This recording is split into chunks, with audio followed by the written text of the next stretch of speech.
Captain Chris Myers, Orlando Fly Casting Lessons. Thanks for joining me today. Please subscribe to my channel if you enjoy my fly casting tips. And today we have for you something that pops up quite frequently in my casting lessons, and that is turning our hand out to the side as we're casting.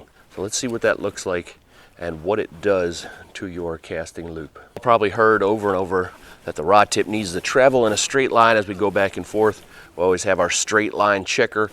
Here's my rod tip. It goes back and forth in a straight a line as possible if we want to cast narrow loops. There are times when we may not want to do that, but if we're trying to cast narrow, wind efficient loops, we could make a straight line like this, or like that. But we also need to keep in mind, what does our cast look like if we had a camera above our head?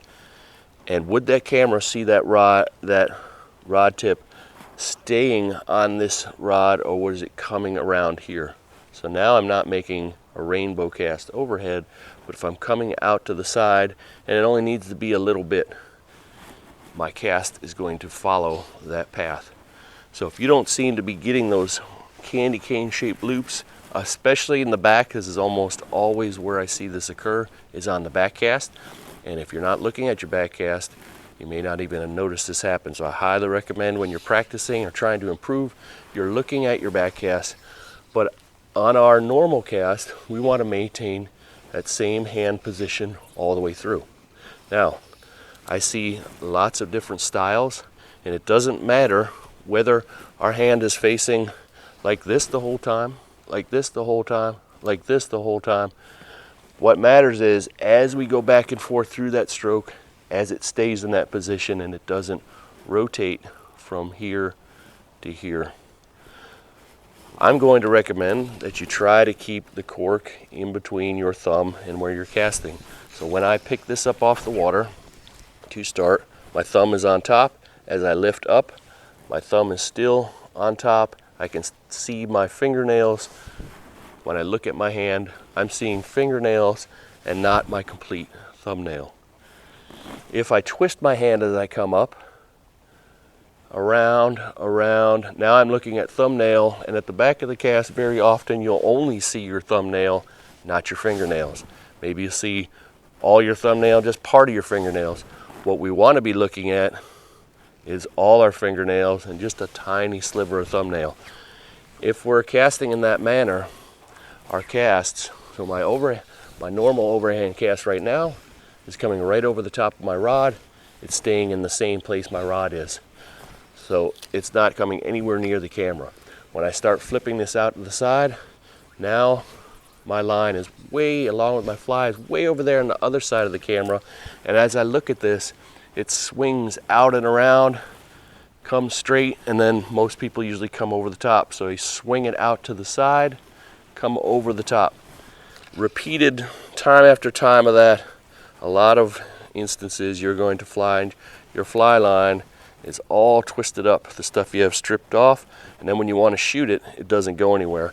Because every time we go around in that little loop, that little twist, it twists up our line down there. It's not the only cause of that, but it definitely is a main cause of that. So look at my hand position, normal cast. Now I'm going to start swinging it out to the side. Swing out, swing out. What other problems does this swing out to the side cause?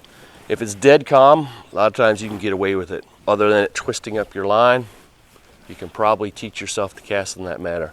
The issue comes when you have a wind, especially from behind you.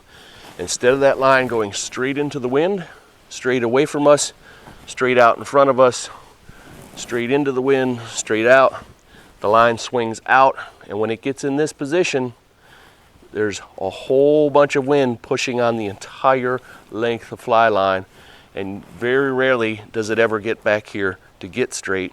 It starts collapsing it, pushing it back towards you. As you come forward, there's so much slack in your cast that the forward cast, which was working great when it was dead calm, suddenly isn't going out half as far. So there's lots of different cast styles that we can get away with when there's absolutely no wind, that even the slightest breeze makes a huge difference in how that cast ends up. An easy way to check for this, not only to look at your back cast, see is your back cast staying close to you, close to your rod, is it over your rod, or is your cast far away from you? So you could stand within 10 feet of a wall and we make our cast back and forth and nothing should be hitting that wall. If the line wants to come out and slap the wall on the way back, you can be pretty sure that you're twisting your hand to do that. The other way that can occur is by not twisting the hand, but by rotating the whole elbow out and around this way, so it has the same effect. It rotates your hand around so you're looking at your thumbnail. Some people do it with their wrist, like this. Some people will just pivot at the elbow back and forth. Take our straight line checker, put your thumb on it. Wherever your thumb goes, that's where the tip goes. Are you coming 90 degrees off the straight line? Are you coming out and around the straight line? Or as you come back, we point it back this way, it works a little better. As you come back, is it staying in the same position throughout the entire cast, no matter how far we want to go? Or is your back cast coming around? Now my thumb, which my left side of my thumb starts on this rod. Now I got the right side of my thumb on the rod, so I completely twisted it around. So do some false cast without a rod. Close your eyes, just feel your cast the way you normally make it. Then make your back cast freeze, take a look at your hand and see if your hand is flipped around.